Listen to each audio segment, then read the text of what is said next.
Welcome. I'm Janita Vanasundara from Agriculture and Agri-Food Canada, who is moderating the session today. As a research scientist working on plant proteins in relation to their optimum use, I have a great interest on today's seminar topic and the content. Thank you for joining us for Exploring Pulse Ingredients as an Egg Replacement, presented by Dr. Mehmet Tulbek.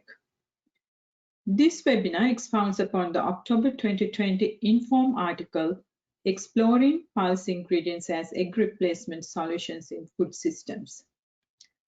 Alternatives for animal proteins is the key reason for the increase in demand for plant proteins. Plant proteins are used in receiving nutritional requirements as well as they are expected to provide equivalent technofunctional properties in food systems, similar to animal proteins. In this presentation, Dr. Mehmet Tulbek will discuss in detail how pulse proteins work and can be used in different food systems as alternatives to eggs. Dr. Tulbek is the Director of Research and Development at AGT Food and Ingredients Inc. in Saskatoon, Canada. He is responsible for research, development, technology, technical services, and regulatory affairs functions of AGT Foods and Ingredients.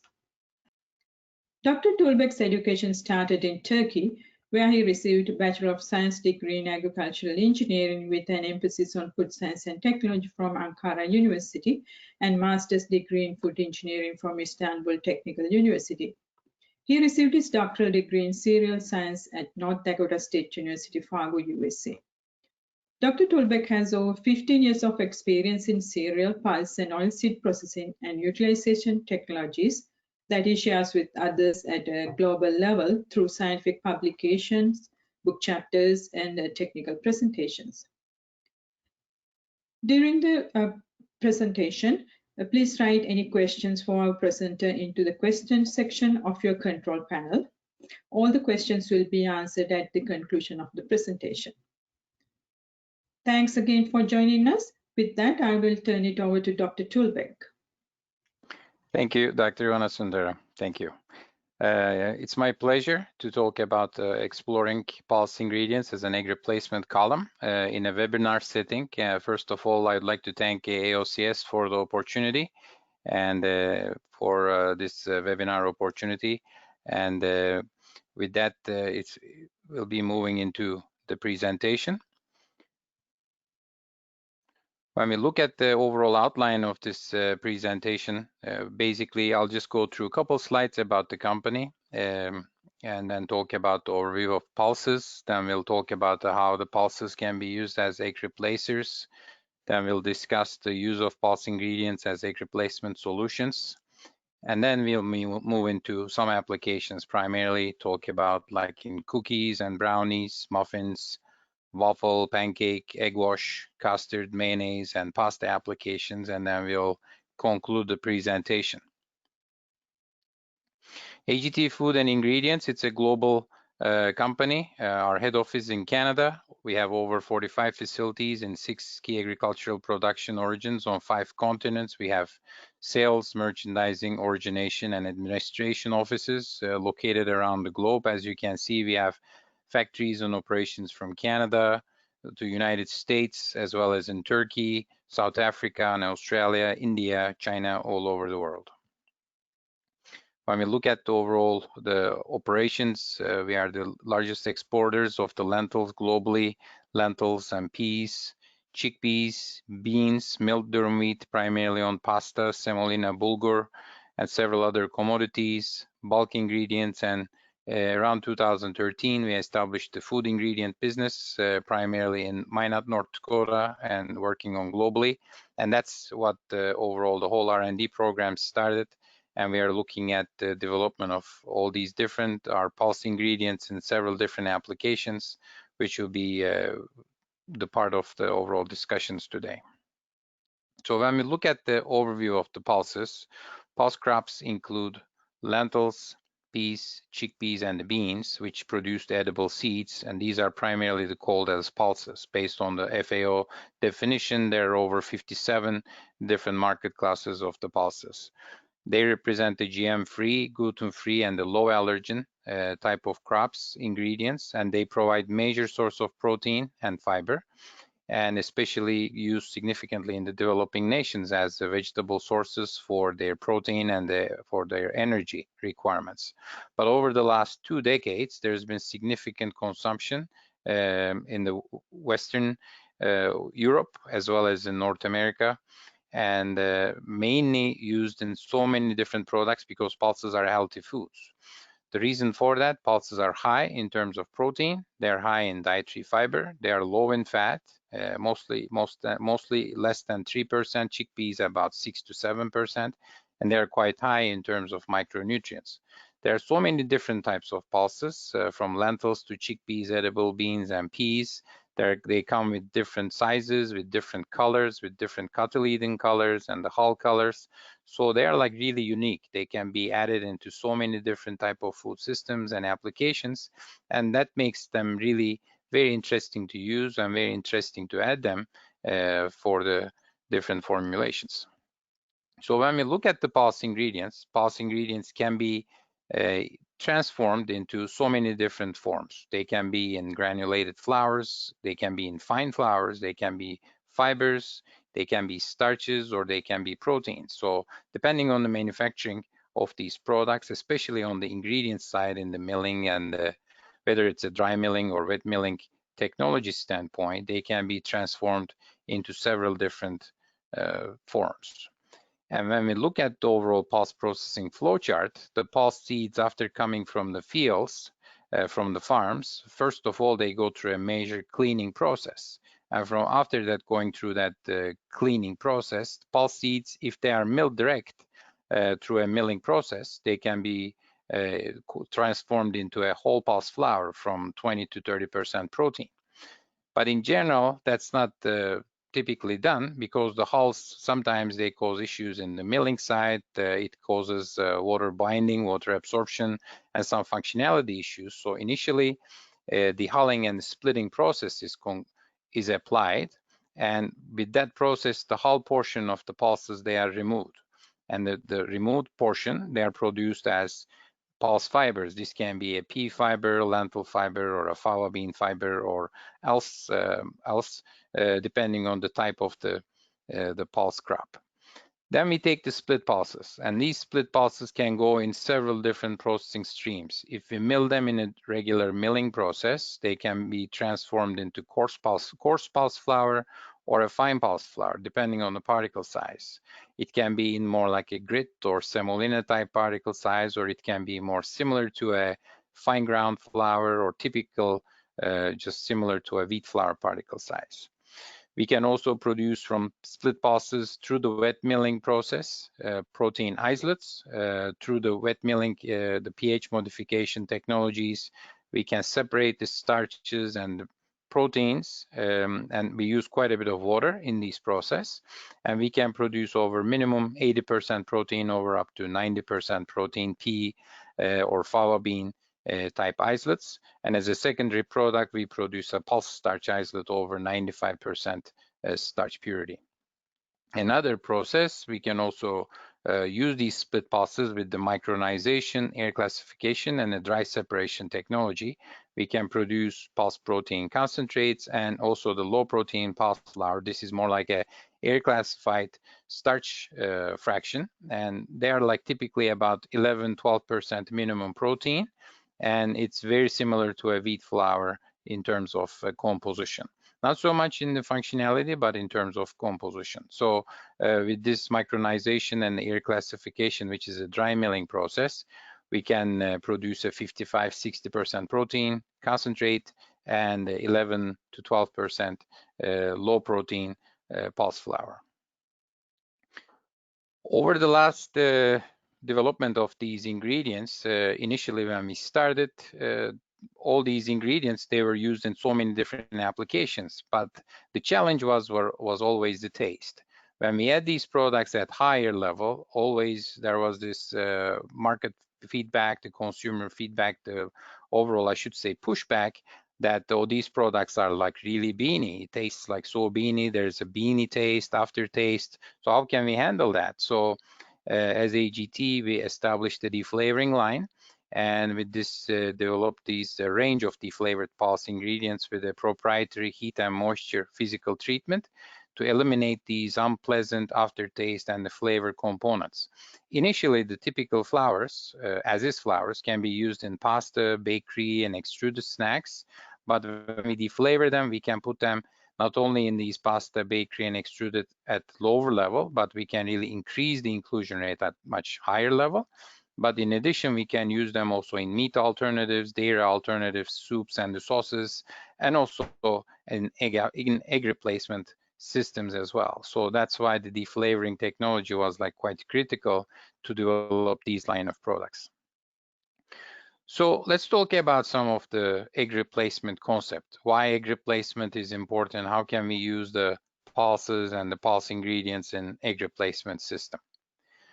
So the first talking point is primarily the consumer-driven needs. So why egg replacement is important? Because egg is an allergen, one of the 8 most common food allergens, and it affects about 0.5 to 2.5% of the young children from mild rash to anaphylaxis.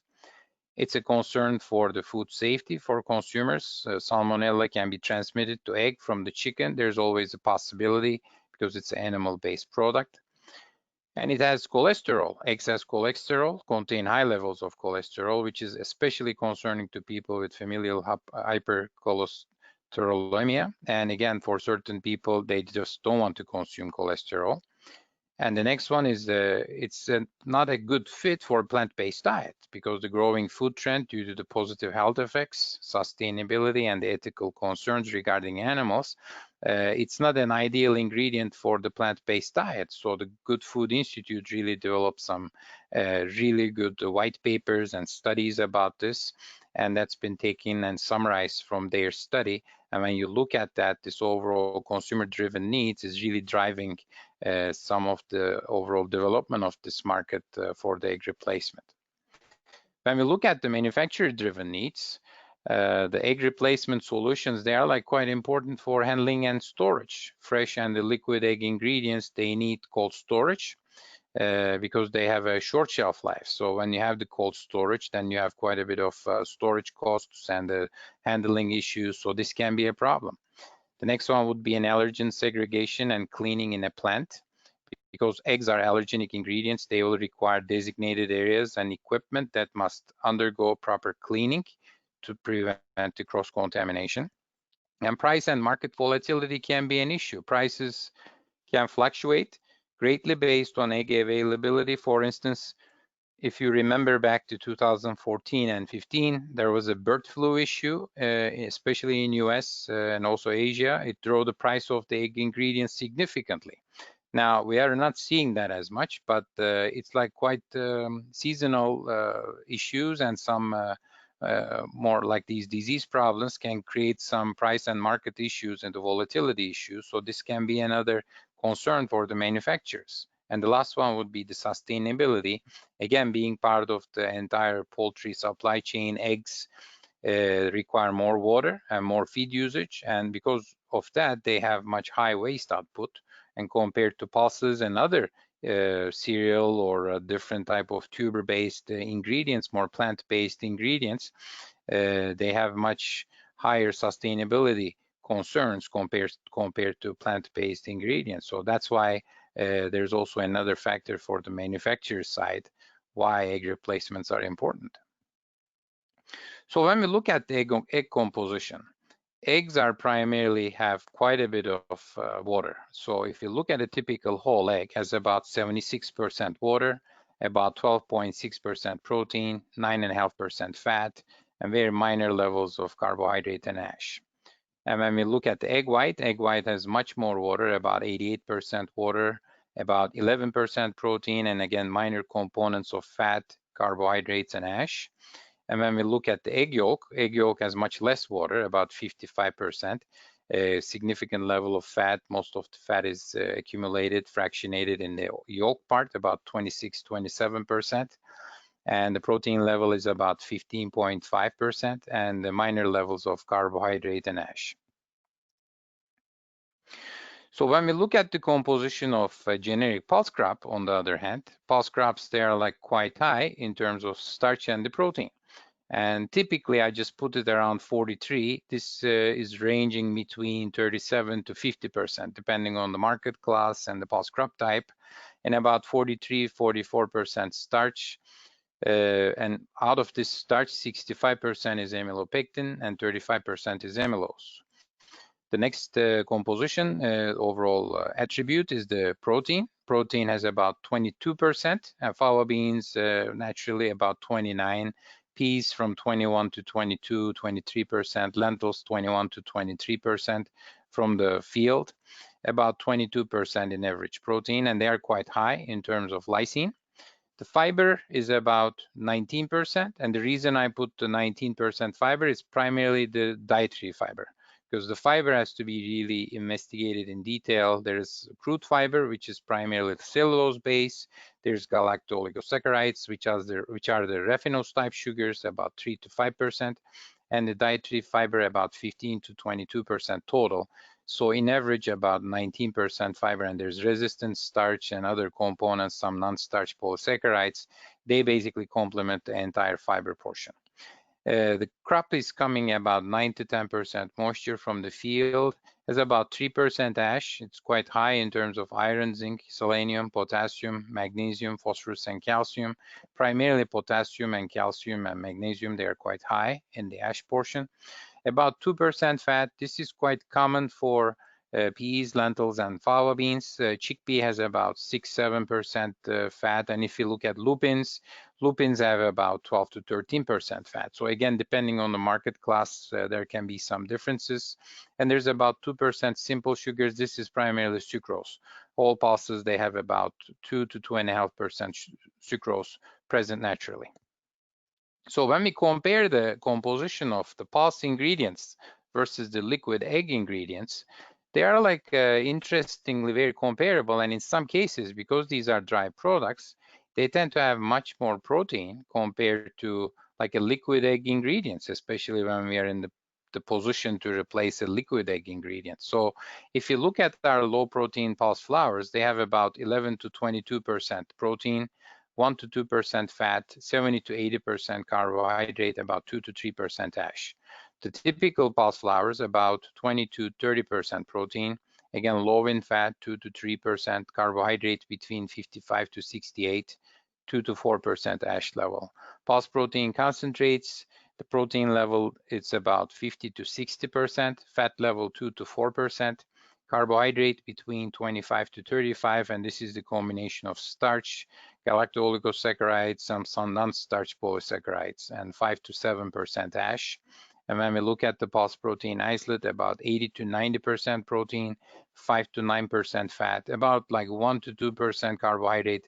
Protein isolates, they are like completely fractionated. The entire carbohydrates and all the other fractions are removed within the wet milling process. So compared to liquid ingredients, when you look at especially the moisture balance, the level of protein, when we add the moisture in these type of products, it's like quite high in terms of protein content. So they are like quite advantageous to be able to use in select formulations. So when we look at the comparison of the eggs versus pulses, eggs are considered as excellent source of protein with full protein digestibility, and the corrected PDCAS scores about 1. And on the other hand, pulses are like not so high. The PDCAS levels of typical pulses between 0.5 to 0.7. In some cases, they can be close to 0.8. But in general, they're like around 0.5 to 0.75, 0.8 max level. When we look at that, however, majority of the pulses are still qualified as a source of quality protein, because both in Canada and the United States, because PDCAS is required, has to be over 0.5 to be a source of quality protein. So that's a good thing. By using pulses, we can claim a good quality protein.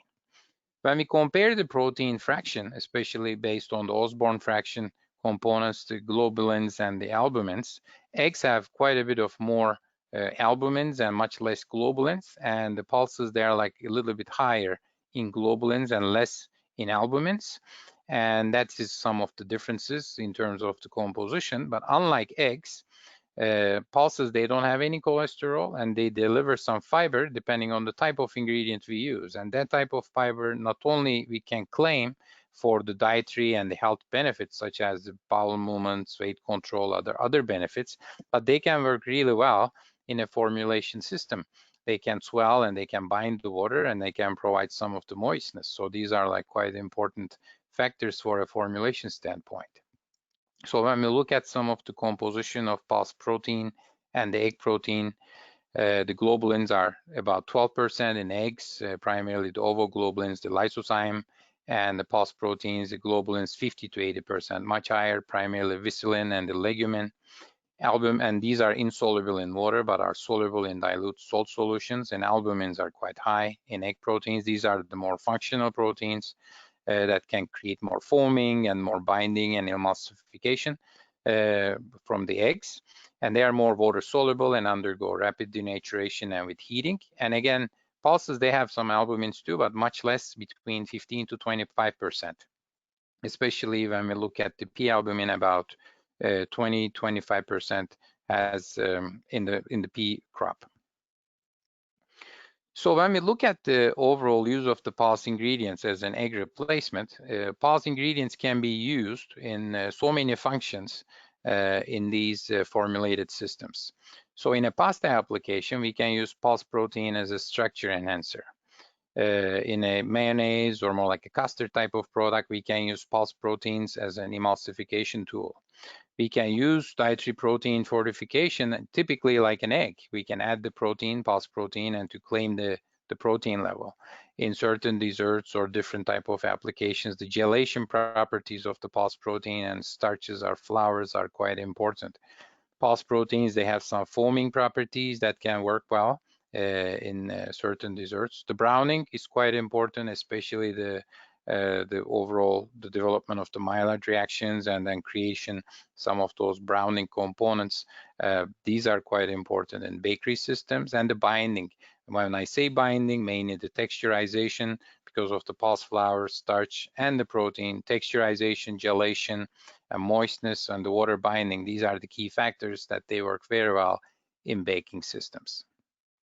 So when we look at an egg white in a cake model system, and this is from the Bakery Product Science and Technology, as you can see, eggs, they really, egg white in a cake model system, they really contribute very well in a combination of the air bubble, flour particle, and the fat components, triacylglycerides. So when we look at the egg white, they really work well, and the yolk is in the continuous phase. Egg white creates some of these structure as part of the air bubble and the flour particles. So they really work well to develop these the cake systems in a model system. If you look at and this is basically our theory, and we are working on this theory, doing some microscopy work, some additional work, developing some different tools to establish some of our observations and the findings. When we look at the pulse flour as an egg replacer, especially in a wheat-based cake model system, when we look at the air composition and the overall TAGs are primarily in the background are overall coated with the protein fraction, and the same for the wheat starch fraction is again overall coated with the pulse proteins. Wheat gluten is basically acting as the overall cement of the structure. But most importantly, in these wheat-based cake model systems, or more like a muffins or these type of products, the retrograded starch and primarily the amylose, they are really behaving in a very nice gel-forming way, developing and supporting the structure in these wheat-based cake model systems. By doing that, we have the potential to replace the eggs in so many systems that we don't need that additional development of the gelation and the texturization. So the combination of the pulse protein and the retrograded starch coming from especially the high amylose fraction of the pulse flours, they really provide that entire backbone for the wheat-based or the gluten-free systems in cakes or different type of muffins or baked type products. So based on our internal studies, what we recommend, and this is not exactly a one-to-one tool, but based on our internal lab R&D center trials, when we look at to use the pulse ingredients as a binder, what we recommend is for when you think about like a one egg being about 50 gram, how do you replace one egg? So how do you replace 50-gram egg? So we recommend using about 10 gram pulse protein or low protein pulse flour with 50 gram water, and use this solution as a base to replace one egg. If you use it as a binder and more texturization properties, if you use it more for water retention and more for moistness, we recommend using it 10 gram with the pulse protein and the low protein pulse flour with 38 gram water and 2.5 gram oil, sunflower oil or canola oil, more like a vegetable-based oil, to replace one egg for that particular formulation. If it's more targeted for emulsification, then we are looking at 12 gram pulse protein, and we don't recommend any flour here because we don't need that starch. We need more gelation, more emulsification. We take the flour out. We use about 12 gram protein, 38 gram water, 7 gram oil. We need more oil to create that emulsification to replace one egg. If you look at emulsion stability and gelation, then we increase the level up to 15 gram. We use pulse protein and the low protein pulse flour with 45 gram water to replace one egg. And for browning systems, we use about 10 gram pulse protein or low protein pulse flour with 38 gram water with 2.5 gram oil, which we can replace about one egg, which is about 50 gram, 50 to 50 gram, 55 gram whole egg. So that's kind of the overall target that and the recommendation based on our R&D trials. So moving into some of the applications, and this one example is the wheat-based eggless cookie. In this particular formulation, we looked at an unsalted butter combined with the all-purpose flour, brown sugar, oatmeal, water, and we use the deflavored low-protein pulse flour combined with the pulse protein isolate. Then we use hemp seeds, chia seed, vanilla extract, salt, baking soda, baking powder, and the xanthan gum. And in this particular formulation, we tried two different formulas. One is the high protein, one is the low protein. You can do the same type of wheat-based eggless cookie. If you use the deflavored low protein pulse flour, there's more texture in the product, and we can deliver about 6 gram protein in a 100 gram serving. When we use the pulse protein isolate, then we can deliver about 10 gram protein per 100 gram serving. And this is kind of interchangeable. As you can see, the type of the formulation, the type of the product, it can be crafted based on the formulation needs. So it can be produced as a low protein or it can be produced as a high protein formulated. Inclusion rate is about 5%, and main value props and the functionality that delivers these ingredients deliver here, the plant-based, non-GMO, clean label, and they definitely replace eggs, and they work as a binder, as a texture agent, and they provide the moistness in a longer shelf life. Moving into a gluten-free vegan cookie, we can do the same type of cookie with gluten-free. Now, in this case, we have to use a low-protein pulse flour in this formulation because there is no wheat flour. So if you replace the wheat flour, how do you do that? Then we take our low-protein pulse flour as a direct replacement. We combine it with our vegan margarine, brown sugar, oatmeal, icing sugar, water. Then we add the pulse protein isolate as a protein source, chia seeds, hemp seeds, vanilla extract, salt, baking soda, baking powder, and xanthan gum. So in this particular formula, we can deliver about 8 gram protein per 100 gram serving. And here, the low protein pulse flour, it serves as the base ingredient. It's a plant-based ingredient again. It's a non-GM clean label ingredient, and it removes that egg from that formulation, and it improves definitely the processing flexibility. If you look at the isolate delivers the high protein content and serves as a binder and texturizing agent in that particular formulation. Moving into wheat-based eggless brownies. Brownies, they tend to use quite a bit of eggs, and it's possible to use these pulse protein ingredients in brownies as well. Now, if you use the pulse protein isolate at about 7.5% in a composition, we can provide more moistness, more texture, and deliver more protein in that particular formula.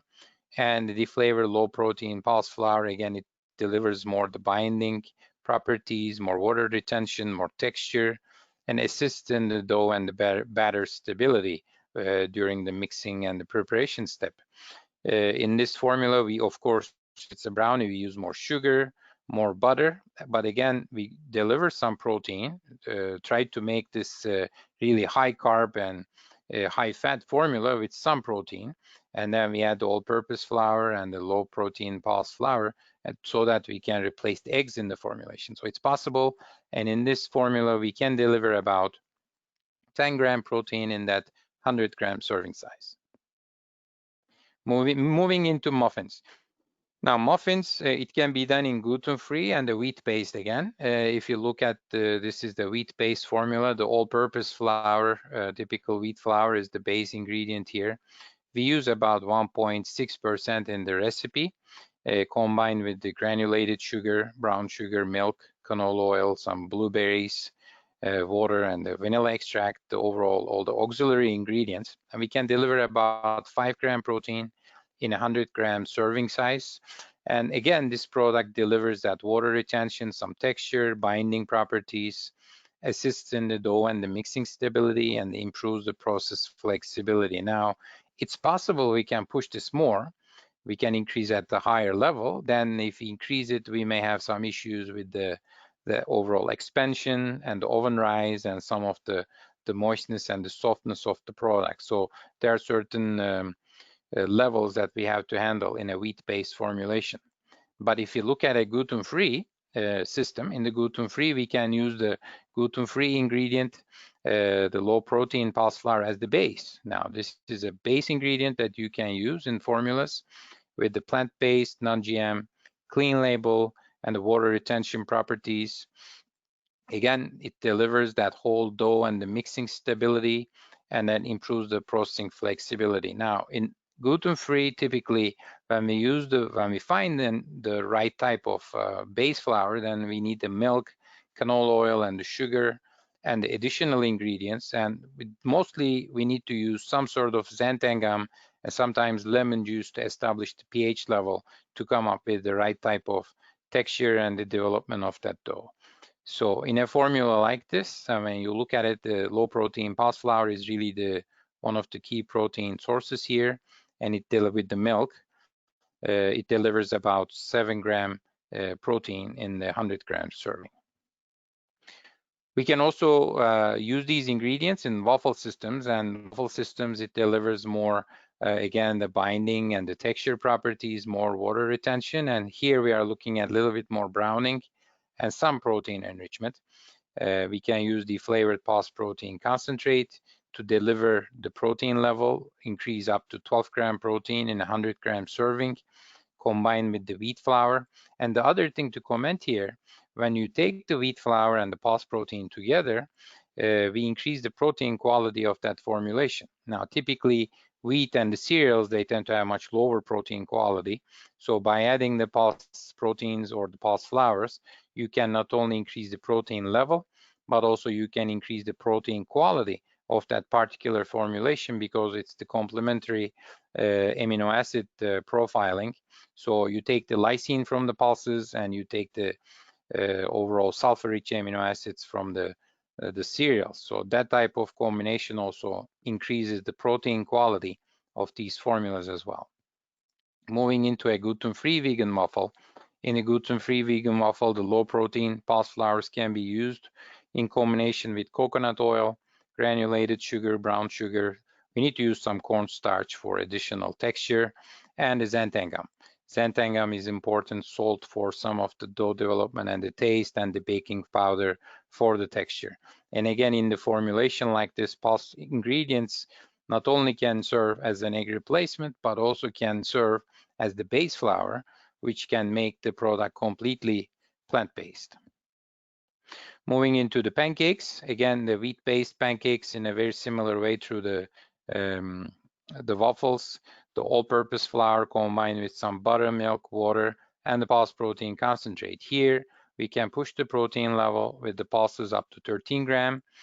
By doing that, we can replace the eggs, we can make the formulation plant-based, and provide more browning, more protein enrichment, and more moistness and more texture in that particular formula. And by doing that, we can keep the ingredient tag fairly simple too. When you think about the overall pulse protein concentrate, it's not only a pulse protein concentrate. It's not only a protein. It's not about only delivering 55 to 60% protein. It's also delivering about 5% minerals, about delivering 7 to 8% starch. It's about delivering some of that TDF in the product and also slight level of fat. So the entire formulation is really contributing, all these components really contributing in these type of formulas so that we can have the potential to replace whole eggs or different type of egg ingredients, in some cases egg yolks, in formulas. We can also do the gluten-free vegan pancake by combining the low protein pulse flour with sugar, canola oil, baking powder, and the salt. Again, by looking at a very simple ingredient tag, we can deliver about 7-gram protein in a 100-gram serving size. And to make these formulations, we can assist in the dough mixing stability, provide the egg replacement, and improve the overall process flexibility. The one interesting area that we've been working on the last couple of years is the vegan egg wash. So to run some exercises, we purchased some typical croissants, the frozen croissants from the grocery stores. And in order to compare the overall egg wash, we basically made an egg wash with the eggs. And then we tried to come up with our own egg wash by combining the water, the pulse protein concentrate, and a canola oil. And we haven't added any additional ingredient. It's possible we can add some sugars or different type of emulsifiers and pH stabilizers, other things to create more glaze, more structure. But we just want to see how these products perform, and in a very simple way. And here you can see, compared to an egg, there's a little bit lag in that glaze and the shiny overall surface, but in terms of browning and the quality, it's very similar to an egg formulation. Now, we have to work, of course, bring additional ingredients to provide that glaze, but the base of this pulse protein concentrate, it really provides that opportunity to replace eggs in a vegan egg wash system, so we can make these products completely vegan, whether it's a bolillo bread or whether it's a different type of sweet goods, or it can be a croissant. Let's change a little bit, different type of application now. We look at an egg-free custard, and this custard, when we used to go to the trade shows, we showed this product several times. It's a plant-based, non-GM, it's a clean label ingredient. And here, this is more like an egg-free, not a complete dairy-free. We combine water, skim milk powder, granulated sugar, deflavored low-protein pulse flour, combined with vanilla extract, unsalted butter, xanthan gum, and salt. So by doing this, we can make a dairy-based but egg-free custard. And overall inclusion rate in a formulation like this, it's about 5.3%. In a formula like this, we deliver about 5-gram protein in a 100-gram serving size, and most of the protein is coming from skim milk, but there is also some coming from the plant-based, mainly from the pulse flour. We can also do the custard as a gluten-free vegan, completely no wheat and no dairy, completely non-dairy system. So in a formulation like this, we can make it water, sunflower oil, granulated sugar, deflavored pulse protein concentrate, and the deflavored low protein pulse flour, vanilla extract, butter, flavor, and the salt. So it's possible also to make these custards completely allergen-free, gluten-free, and non-dairy by combining the deflavored pulse protein concentrates and the flours. And the flours provide more texture, process flexibility, and the proteins, they deliver that gelation and the protein enrichment. It's also possible to make mayonnaise, the eggless mayonnaise products with the pulse ingredients. When we look at here, an example, we combine the sunflower oil, water, white vinegar, granulated sugar, deflavored pulse protein concentrate, salt, and xanthan gum. And these are, again, like very validated products, been showed in trade shows several times. And these ingredients, they tend to work very well because of the composition of its natural proteins, and to be able to work with the fat and the other components with the right pH. So when we look at that, it's very important to understand this, the emulsification properties of the pulse protein concentrates, and same can be done with the isolates too, depending on the functionality and the taste, so that we can replace the eggs in these type of systems. In the last portion of the presentation, I'd like to go talk a little bit about the pasta. The pasta is quite interesting because especially in North America, there's quite a bit of egg white use in industrial and food service pasta applications. And typically they use about 1 to 3%, depending on the cooking stability and the cooking quality. So we run some trials. We basically compared about 2% egg white powder, and we replace it with the 4% deflavored pulse protein. And the pulse proteins can be used in a 2-to-1 ratio to replace the egg whites in the durum meat pasta. So when we looked at the cooking quality, this is the dry pasta pictures here. These are the cooked pasta pictures. And this is the firmness when we cook the pasta in 25 minutes, and it's not al dente. So 25 minutes is more like a typical restaurant style, like a longer pasta cooking in a typical rotini. And when we look at that compared to egg white, the overall, the texture is very similar and the cooking yield is very similar. It's absorbed over 300% water. And when we look at the color, especially with the lentil and the fava, the products are very similar to control. P tend to be a little bit slightly reddish hue. It tends to give that because of the beta carotene. But again, the fava bean protein and the lentil protein, they showed very similar results in terms of appearance and quality and the cooking quality compared to typical 2% egg white. And when we look at the formulation, it's same. So when you replace an egg white with the pulse protein, we can deliver the same type of protein level in that particular formulation. Moving into a high level, much higher inclusion rate replacement, when we try to replace 7% egg white, again, we go with the 2-to-1 ratio with the 15% deflavored pulse protein. Here, for 7% egg white, we shoot for 15% pulse protein. And in that type of formulation, when we looked at the quality, there's been a little bit change in the color. As you can see, P tends to give it a little bit more reddish color. Lentil, it's a little bit more grayish, but the fava bean protein, deflavored fava bean protein, works very well in terms of pasta quality as well as the cooked pasta quality. It's very similar. Cooking yield is a little bit low because eggs still holding that structure. Fava bean is started to give a little bit that structure, so because of that, it's absorbing a little bit more water. And you can see that in the firmness. The firmness tends to be a little bit slow because of still there's more water to get in an egg-based product, but it is quite comparable. So the product still stands, it holds up the structure. So it's possible to replace the egg whites in pasta applications at 15% inclusion rate. With that deflavoring technology, we can do that. And now, if you don't have the deflavoring, then it's not possible to do those, because if you add a regular fava bean protein in a 15% inclusion rate, the products will be so beany, it's going to be a little bit difficult to consume. So we have to push that level a little bit higher, a little bit lower in the as-is ingredients. And if you have the deflavors, then we can push more, 15, 20, 25. It's possible to add those levels.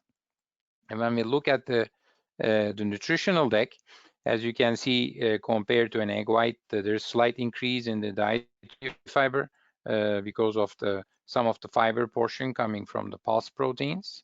And there's a slight increase in the protein level as well because of the inclusion rate. We are replacing 7% egg white with the 15% pulse protein. So there's a gradual increase in the protein level. But again, the nutritional decks, they are not that different compared to 7% egg white replacement. So in summary, when we look at the advantages of the pulse ingredients as egg replacers, these are quite easy to use and compact to store with a 2-year shelf life. They really contribute comparable functions in applications as egg, especially pulse protein concentrates, low protein pulse flours, regular pulse flours, depending on the type of formulation and the texture you'd like to deliver in that particular formula. and they have good solubility, emulsification, foaming, and gelation properties. They have lower environmental impact and can be seasonally economical compared to egg ingredients. It may not be the case always, but especially it makes the product completely plant-based, so that's quite important. And again, clean label, plant-based, non-GM, and cholesterol-free. These are the additional advantages, and they can make the product completely nut-free, gluten-free, and egg-free. I like to say low allergenicity. At the moment, pulses are mostly allergen-free. There is lupin is an allergen in European Union, and there are a couple of instances that you may see sporadically globally, but at the moment still peas, lentils, fava beans, and chickpeas, they are not allergen. They are not accepted as allergen globally.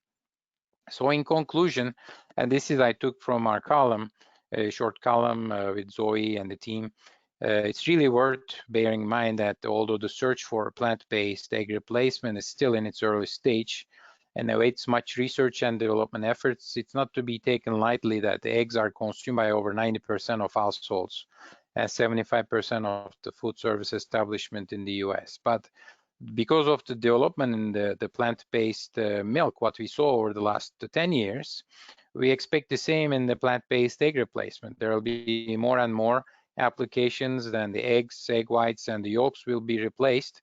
And based on the Les Aspect Grigio paper from the Good Food Institute, they're expecting about 1.5 billion market share by the end of 2026. So that's definitely growing.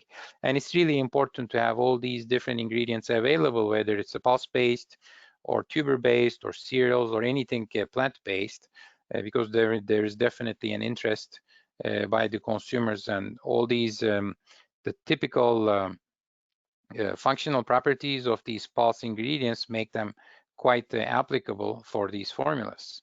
With that, I'd like to thank you for your attention, and thank you again for AOCS. We have about 14 minutes for questions. Thank you.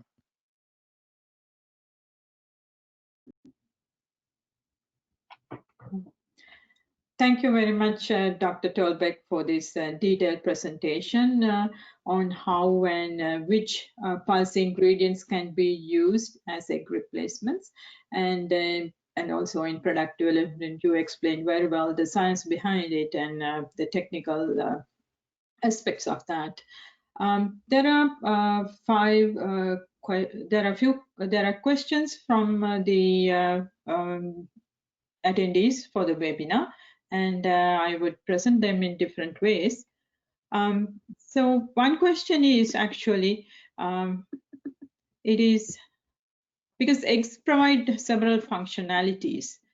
So do you think it is feasible to use a plant protein ingredient or a mixture of plant protein ingredients to obtain all the functionalities of one egg to deliver in a food system?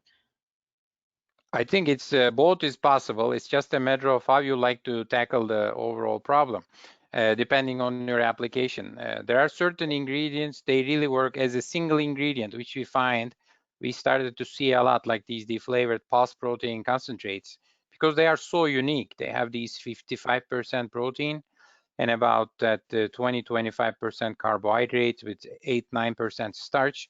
They are giving all kinds of different functionalities at the same time. So with one ingredient, you can do so many things in that mayonnaise example. But if you are looking for less protein and more texturization or more different gelation, different properties, in some cases, it's always important to use 3-4 of them as a blend, or bring other tubers or cereals or other things to complement the proteins as well. So again, it's a matter of target, what you are looking for, but both can be done. And in some cases, these ingredients, pulse ingredients, can really create some wonders, but sometimes they cannot be the solution on its own. So it's important to understand the problem and to target it accordingly. Yeah, that's true. And continuing with the same question, do you think the plant proteins can give a product similar to what typically eggs provide, like omelets, scrambled eggs, and etc.? because they need coagulation properties and thermostability as well as color. How would you think that I can be? believe, yes, I believe it is possible. There are already some commercial examples in the market in United States, I believe in Asia as well. There are certain pulse proteins, different type of pulse proteins are used for these applications. It is possible to use these products. They have more capabilities and availabilities with these different protein functionalities. It's possible to use. And there's also the modification tool that can be done. And there are also other ingredients that you can bring in these proteins, such as enzymes, some functional enzymes, and try to make these products more functional. There are so many factors that can be done for these applications. So yes, it is possible to use these, especially for these products. What you asked is more on the isolates, more isolates that it's possible to make these type of products in real life. Yes. Yeah. For the next question, you partially opened the answer. Would hydrolyzed pulse proteins provide any benefits as an egg replacement based on their unique functional properties? Yes, yes. In some cases, that hydrolysis, whether it's done before or within the process, that can create certain issues because by using these particular, let's say, proteases, you can hydrolyze the proteins and you can break them at certain points, and those type of breakages and hydrolysis can create some really unique characteristics in that particular product. But that's not that easy because it's quite related and has to be worked with the process at the same time. But with the right type of controls and the right type of process controls, I believe it can be done. And hydrolyzed proteins, they can work really well in select applications. Yeah, this question is about one of the ingredients or the process you discussed in your presentation, the deflavoring. Yes. What these methods are typically used for deflavoring protein pulse flours? Well, deflavoring pulse flours, you have to think about thermal. Any type of thermal process, whether it's hydrothermal or it can be extrusion or it can be more like a drying technologies, any type of thermal treatment will create some deflavoring. Now, it's important to understand by doing this thermal treatment, what are you going to change there? Are you going to keep the functionality or are you going to lose the functionality of that protein? Or are you going to keep the functionality of that starch, that carbohydrate, or you are going to reduce or make it perhaps better, that functionality? So those type of things have to be considered thoughtfully. And then there are like over 15, 20 different type of thermal treatments available in the industry, in the literature. So these type of processes can be used.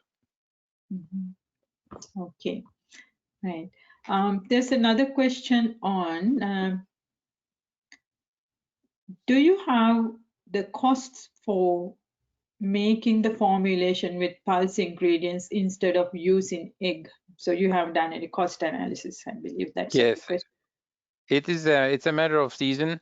Sometimes, like when we were looking at these costs in 2014 and 15, early part of 16, I believe, it was quite advantageous.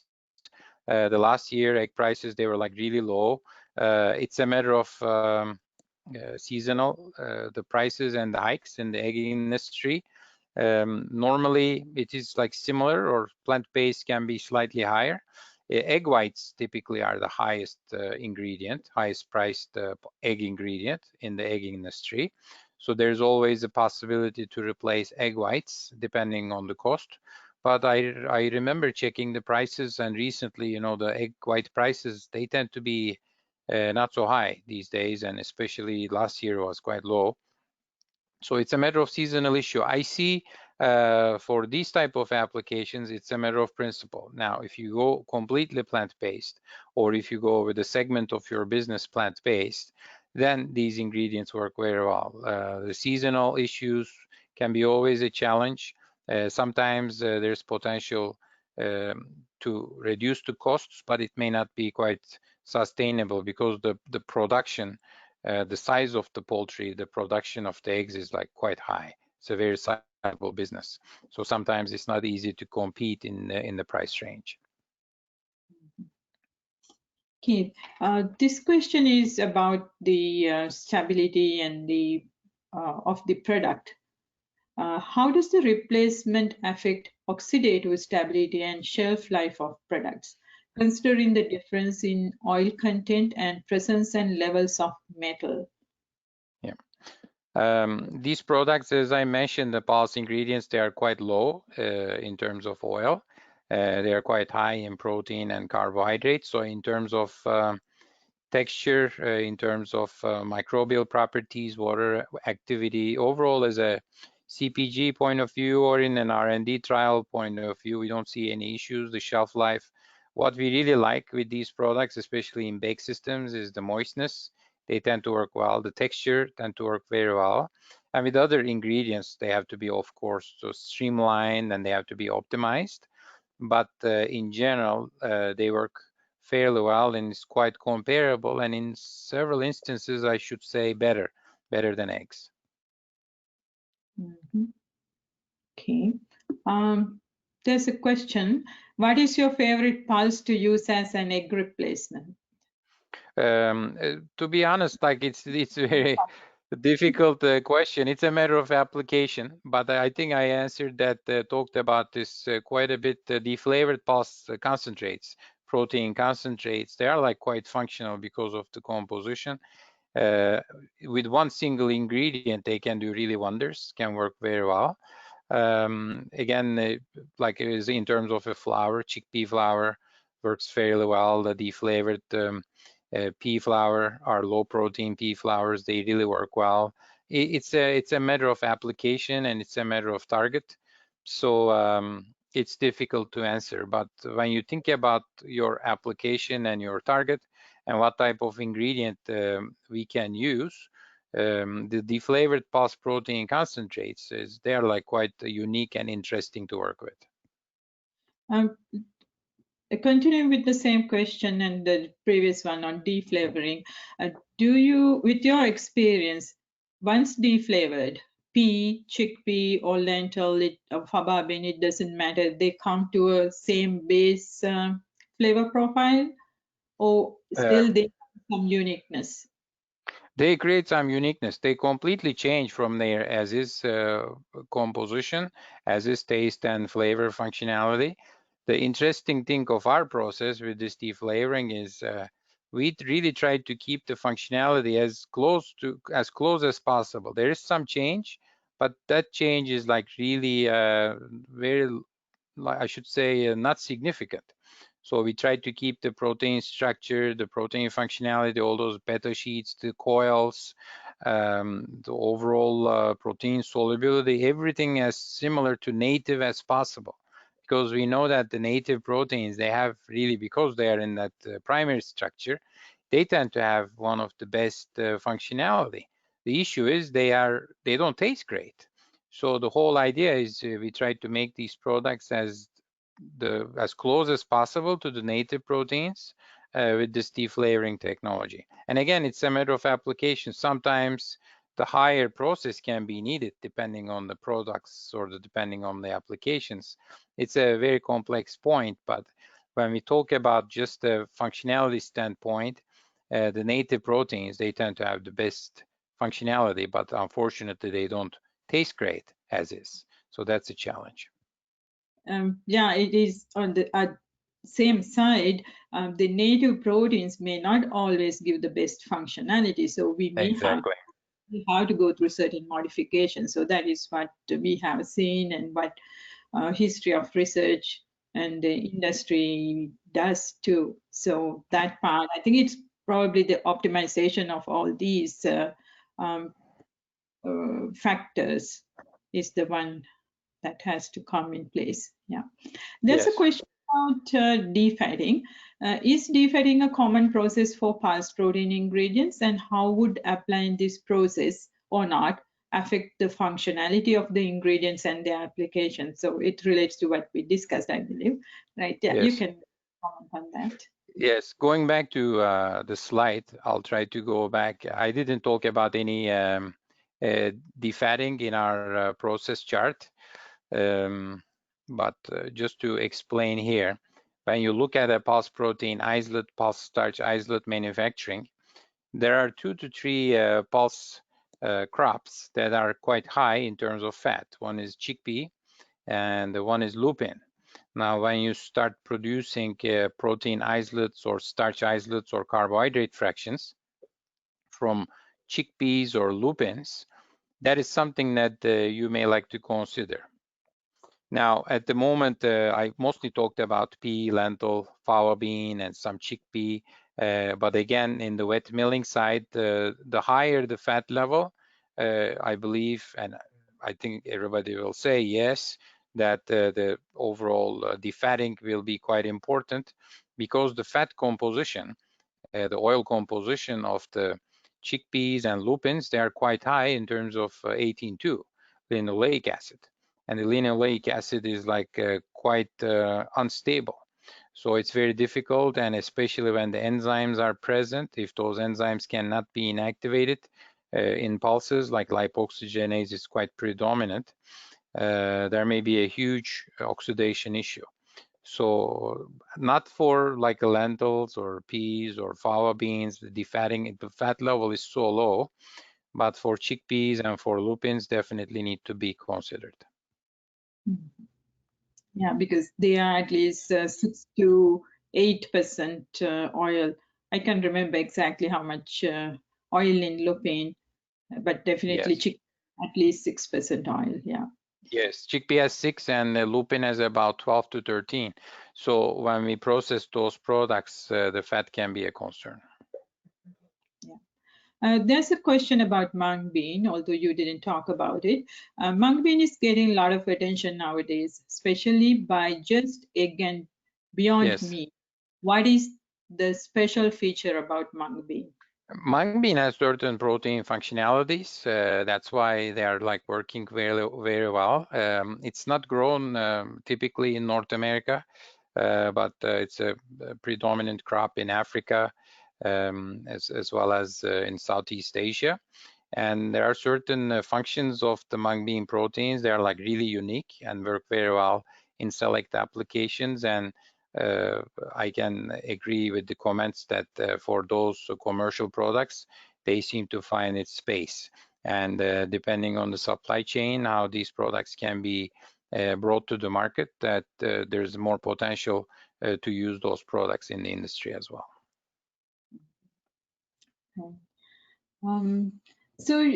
You talked quite a bit about low protein pulse flour.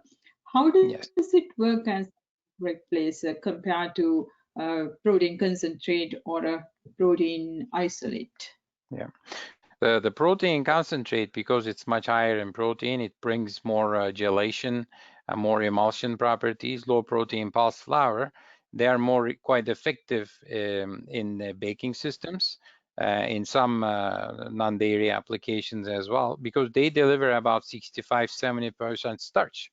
And that starch, after going through a thermal treatment, they create quite a bit of gel. And that gel formation can be quite influential depending on the product that we are targeting, and that 12 to 13% protein provides some overall overall contribution in the texture and as well as in the overall formulation, but primarily the carbohydrate fraction and the way that these products create that gelation and that the retrograded starches work in those systems. That's what we see the overall benefit in combined with other ingredients in those product development systems. Okay, very good. I think we are reaching to the end of the webinar. I have one more question. Can you please comment on the availability of these pulse ingredients globally? Yes, that's at the moment it's really growing. Over the last 5 years, we've seen significant development, and investments in this business. As AGT Foods, we established our ingredient platform back in 2012. 2013, we started the production, and it's been growing. And we expect more and more development in this field in North America as well as globally. There are so many products available in the market, but there are so many pulse crop types from chickpeas to mung beans, from peas to lentils and fava beans and edible beans. There are so many products coming in the marketplace so fast. So and the availability continuously goes up, and we'll see that more in the production. There will be so many different areas that we'll see the pulse production go up. So at the moment, the overall supply chain is quite healthy, but the interest, the demand is quite high too.